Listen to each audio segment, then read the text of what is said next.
नमस्कार, सियासी गलियारा देख रहे हैं आप। आपके साथ मैं हूं साकिब सुमन। सियासी गलियारे में एक तरफ गठबंधन की सरकार को 1 साल पूरा हो जाता है, दूसरी तरफ बड़ौदा में चुनाव की तारीख नजदीक आ रही है, इसलिए प्रचार जोरों पर है। लेकिन दूसरी तरफ जो एक तस्वीर उभर कर सामने आई है, प्रदेश में महिला सुरक्षा से जुड़ी कोई भी सरकार हो, चाहे इस गठबंधन की सरकार हो या पिछली कोई भी सरकारें रही हों या आगे आने वाले भविष्य में कोई भी सरकार रहे, वो नहीं चाहेगी कि इस तरह का बदनुमा दाग उनके कार्यकाल के दौरान लगे, जैसा बल्लभगढ़ की घटना में हुआ और जैसा पानीपत की घटना में हुआ।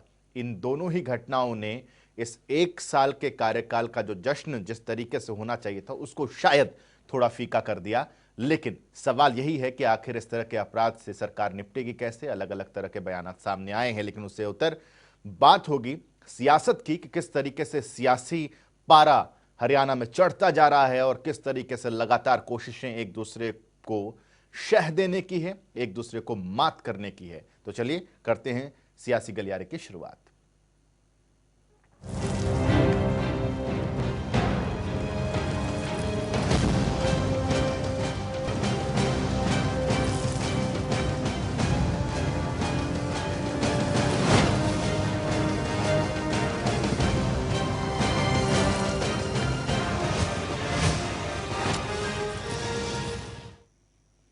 प्रदेश में बीजेपी और जेजेपी गठबंधन सरकार को 1 साल पूरा हो गया। भले ही कोरोना के चलते कामकाज के लिए सरकार को ज्यादा वक्त ना मिला हो, लेकिन सीएम और डिप्टी सीएम ने हिसार से बताया कि सरकार ने 1 साल में क्या कुछ किया।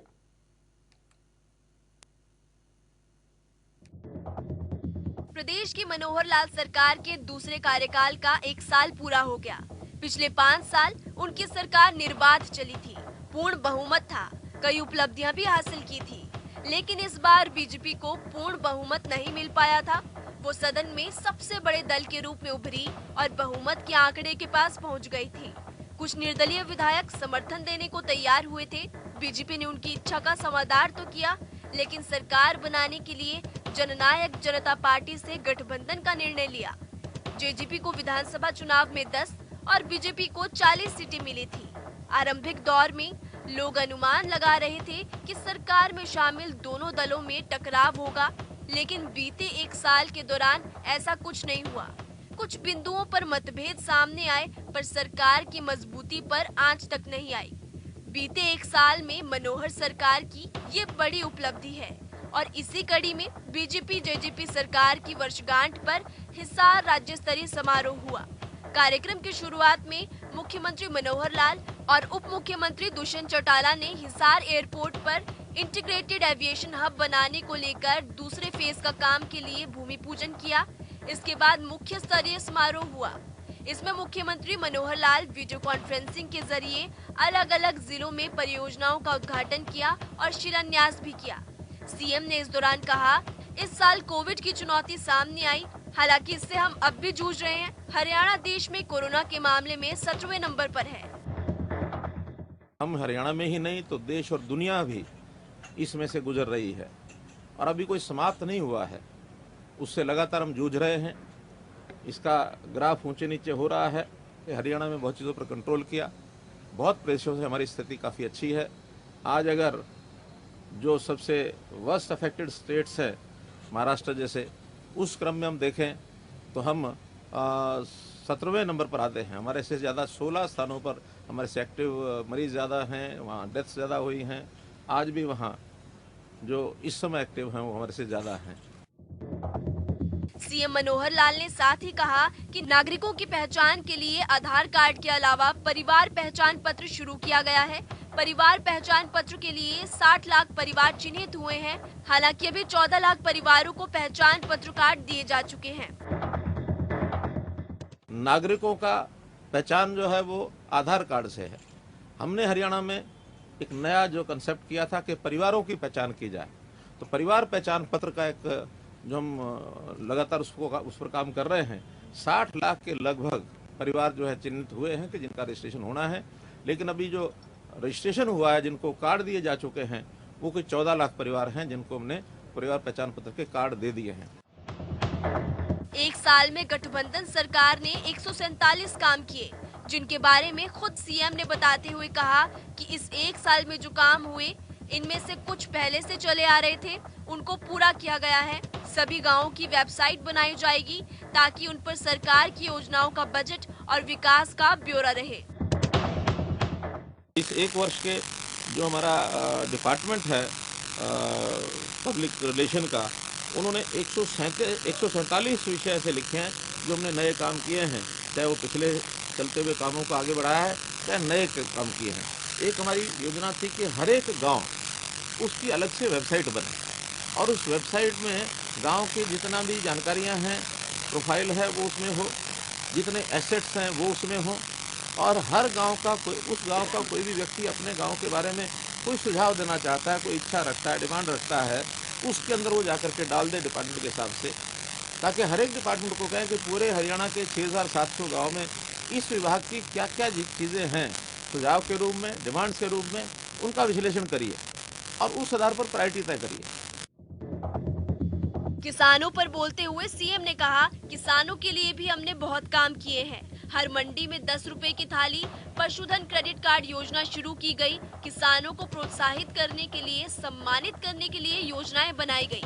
किसान मित्र योजना पर काम शुरू किया गया है। महिलाओं और बच्चों के लिए दुग्ध उपहार योजना भी शुरू की गई है। किसानों के लिए बहुत काम किए हैं। 10 रुपए की भोजन की थाली हमने देखा ही है।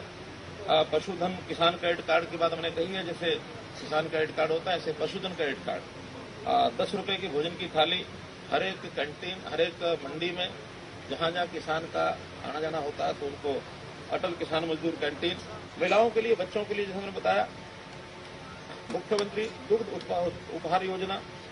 आंगनबाड़ी में या गर्भवती महिलाएं हैं उनको दूध ये उपलब्ध कराया जाए, उसके लिए मैंने प्रारंभ कर दिया है ताकि उनका शारीरिक जो आवश्यकता है वो उससे पूरी होती रहे।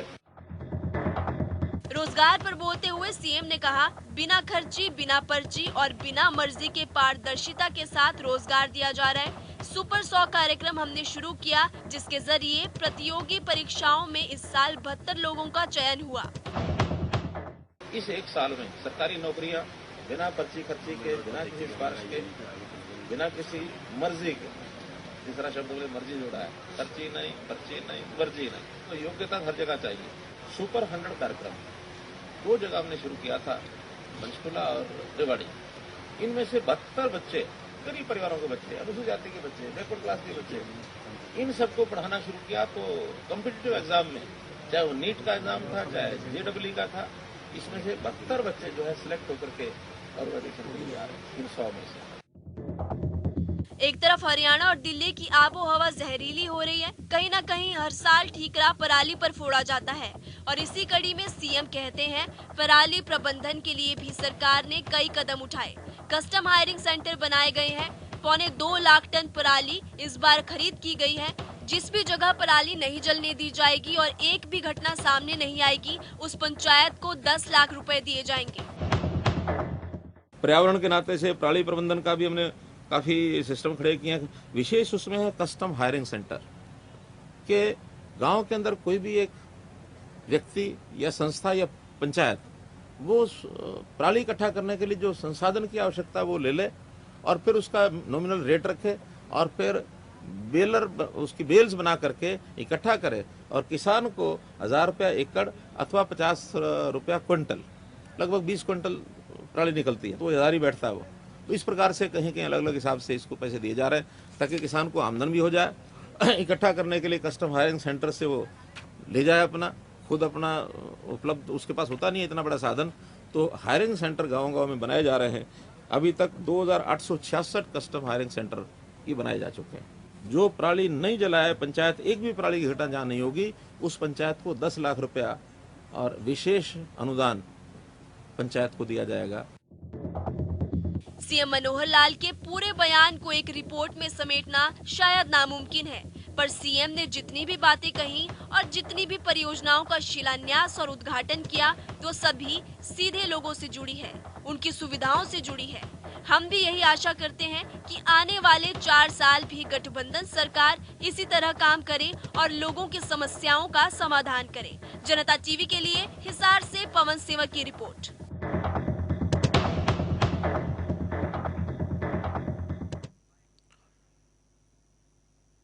बीजेपी और जेजेपी गठबंधन के एक साल पूरा होने पर हरियाणा के कई जिलों में कार्यक्रम किए गए और मंत्री, सांसद, विधायक समेत तमाम लोगों ने अपने अपने जिले में कार्यक्रम में शिरकत की।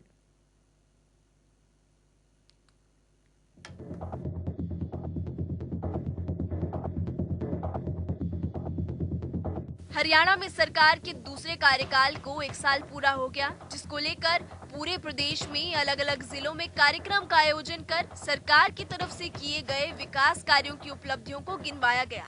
कई जिलों में कैबिनेट मंत्री समेत तमाम बड़े नेता और विधायकों ने कार्यक्रम में शिरकत की। इसी कड़ी में पंचकुला के सेक्टर 1 स्थित PWD रेस्ट हाउस में कार्यक्रम की अध्यक्षता हरियाणा विधानसभा अध्यक्ष ज्ञानचंद गुप्ता ने की और सरकार को बधाई देते हुए पंचकुला को मिली सौगातों की जानकारी दी। आज लगभग 105 करोड़ रुपए की जो विकास के कार्य हैं जिला पंचकुला के अंदर, उनमें से 4 जो बड़े प्रोजेक्ट हैं उनका उद्घाटन और 11 प्रोजेक्ट जो हैं उनका शिलान्यास किया गया। मैं समझता हूं कि पंचकुला के विकास के लिए एक दिन के अंदर 105 करोड़ रुपए के विकास कार्य, मैं आदरणीय मुख्यमंत्री जी का बहुत आभार व्यक्त करता हूं, उनका धन्यवाद करता हूं कि पंचकुला के विकास के लिए उन्होंने इतना बड़ा योगदान हमें दिया है। अंबाला में अनिल विज ने भी इस कार्यक्रम में शिरकत की और प्रदेश के गृह मंत्री ने कहा, ये साल परेशानियों से भरा रहा क्योंकि हमें कोरोना के साथ कई चीजों से लड़ना पड़ा। सरकार का दूसरी टर्म का जो एक साल है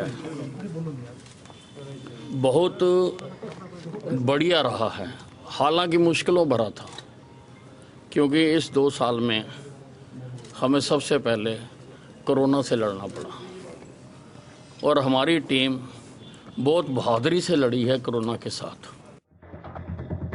महिला एवं बाल विकास राज्य मंत्री कमलेश ढांडा ने कैथल में कार्यक्रम में शिरकत करते हुए सीएम से मिली सौगातों के बारे में जानकारी दी। आज हरियाणा वर्तमान सरकार का एक साल पूरा होने पर आदरणीय मुख्यमंत्री मनोहर लाल जी ने जिला हिसार से जितनी भी परियोजनाएं हमारी सरकार के एक साल के अंदर हुई हैं तो उसका उद्घाटन शिलान्यास करने का काम किया है। हमारा जिला कैथल में 23 विकास परियोजनाओं का उद्घाटन और शिलान्यास किया गया है, जिसमें से 16 बनके तैयार होगी, उनका उद्घाटन किया है और 7 ऐसी विकास परियोजनाएं हैं जिनका शिलान्यास किया गया है, तो उन पर काम शुरू हो जाएगा। वहीं रेवाड़ी में भी जिला स्तर पर कार्यक्रम का आयोजन किया गया।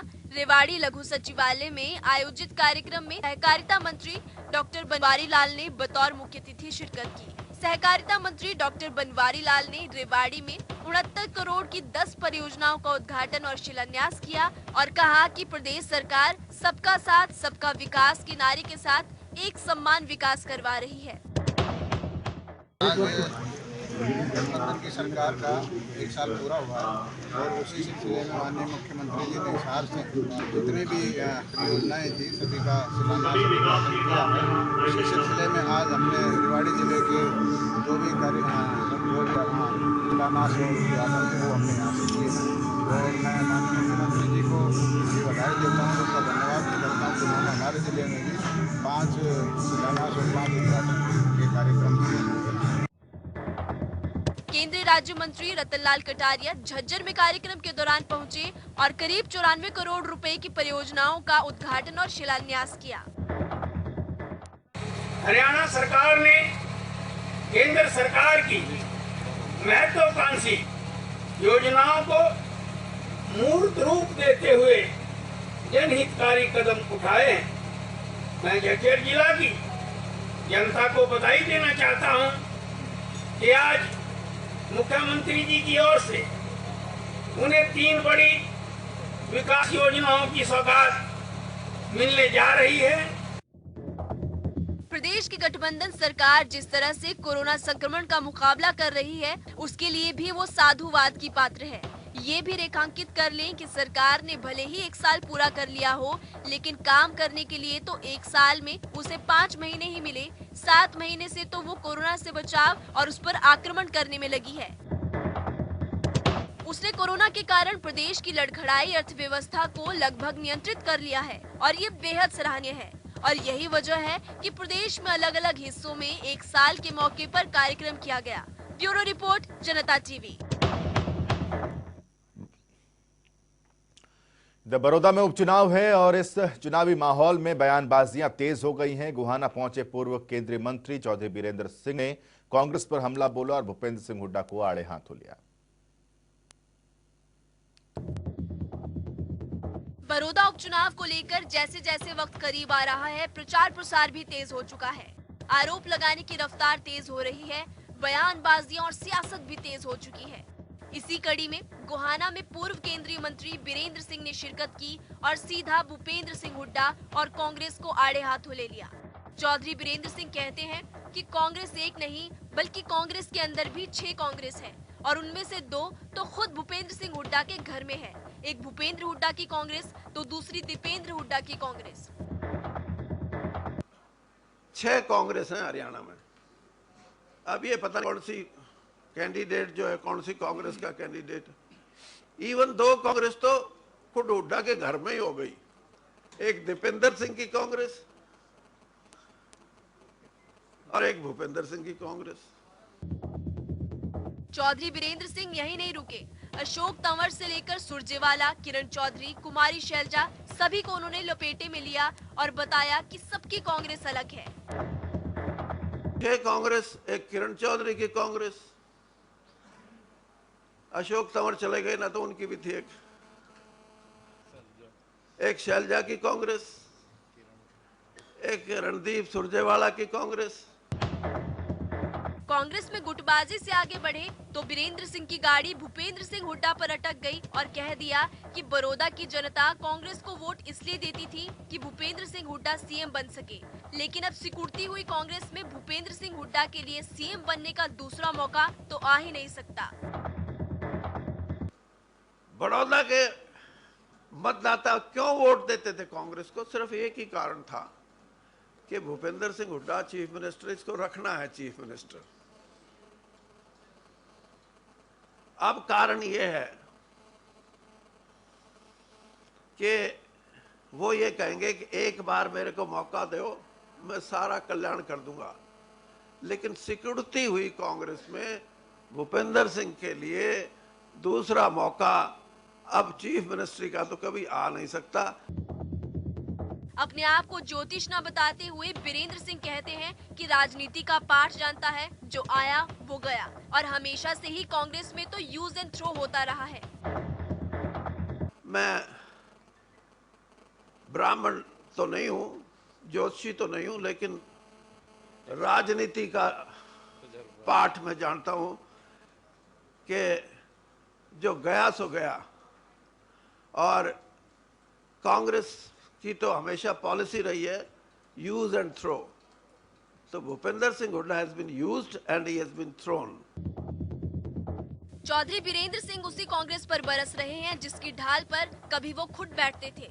40 साल का सफर था कांग्रेस के साथ आपका, लेकिन कहते हैं कि राजनीति में जब पार्टी बदलती है तो नेताओं के तेवर भी बदल जाते हैं। फिर ना उस पार्टी के साथ का सफर दिखता और ना उसी पार्टी के खिलाफ जुबान से निकले हुए शब्द। जनता टीवी के लिए गोहाना से राम सिंह मार की रिपोर्ट। कांग्रेस के लिए बड़ौदा सीट बेहद जरूरी है और इसलिए कांग्रेस ने बड़ौदा के रण में इंदुराज नरवाल को उतारा है। उनके लिए प्रचार करने खुद भूपेंद्र हुड्डा मैदान में।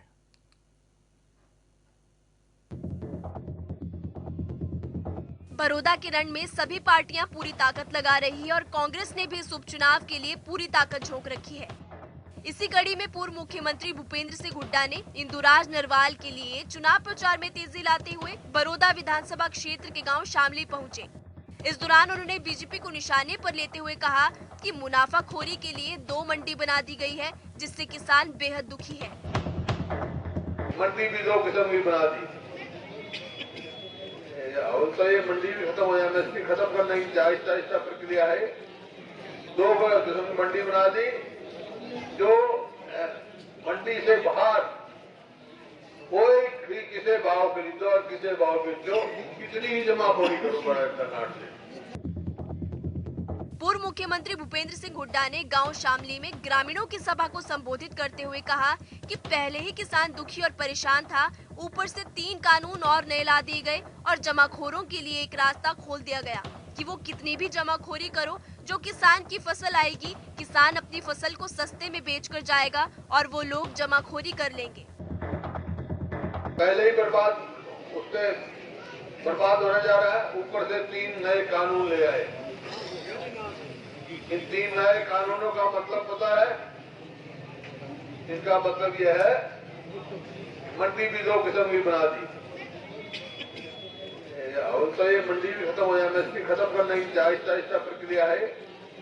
2 किस्म की मंडी बना दी, जो मंडी से बाहर कोई भी किसी भाव खरीदो और किसी भाव बेचो, कितनी ही जमाखोरी करो कर्नाटक से। भूपेंद्र सिंह हुड्डा ने कहा कि साल 2014 में कांग्रेस के शासनकाल के दौरान हरियाणा नंबर 1 था प्रति व्यक्ति आय में, और अब हालात ऐसे हैं कि आज हरियाणा बेरोजगारी में नंबर 1 पहुंच चुका है और आज जवान रोजगार के लिए भटक रहा है। साथ ही हरियाणा भ्रष्टाचार में भी नंबर 1 पहुंच चुका है। हमने नंबर 1 पर छोड़ा था 2014 में। नंबर 1 हरियाणा था, आपने भी सुना होगा, प्रति व्यक्ति आय में, प्रति व्यक्ति निवेश में। आज नंबर 1 किस चीज में हुआ है? ये मैं नहीं कह रहा, ये सरकारी रिकॉर्ड बता रहे हैं। आज नंबर 1 हरियाणा बेरोजगारी में हुआ है। ये जो मेरे जवान बच्चे हैं, इनके रोजगारी जो आने वाली पीढ़ी का क्या होगा भाई? उसका क्या होगा? आज हरियाणा नंबर 1 अपराध में होने जा रहा है। आज हरियाणा नंबर 1 भ्रष्टाचार में होने जा रहा है। वहीं कांग्रेस प्रत्याशी इंदुराज नरवाल ने कांग्रेस के प्रत्याशी को कोई नहीं जानता के सीएम के बयान पर कहा कि शामड़ी गांव के 36 बिरादरी का बेटा है इंदुराज नरवाल। तो इंदुराज बाबू है, वो शामड़ी गांव के 36 बिरादरी का बेटा और भाई है। साथ ही इंदुराज नरवाल ने लोगों से झोली फैलाकर वोट की अपील भी की। कांग्रेस ने इंदुराज नरवाल पर बड़ौदा उपचुनाव को लेकर भरोसा जताया है। कांग्रेस बड़ौदा के चुनाव को जीतकर हरियाणा की राजनीति हवा को बदलना चाहती है। अब देखना दिलचस्प होगा कि कांग्रेस किस तरह अपने प्रत्याशी को बड़ौदा से जिताती है और एक बार फिर बड़ौदा सीट पर कब्जा करती है। जनता टीवी के लिए बड़ौदा से राम सिंह मार की रिपोर्ट। तो इसी के साथ सियासी गलियारे में आज के लिए बस इतना ही। कल कुछ और सियासी खबरों के साथ आपके सामने हाजिर होंगे। दीजिए इजाजत, नमस्कार।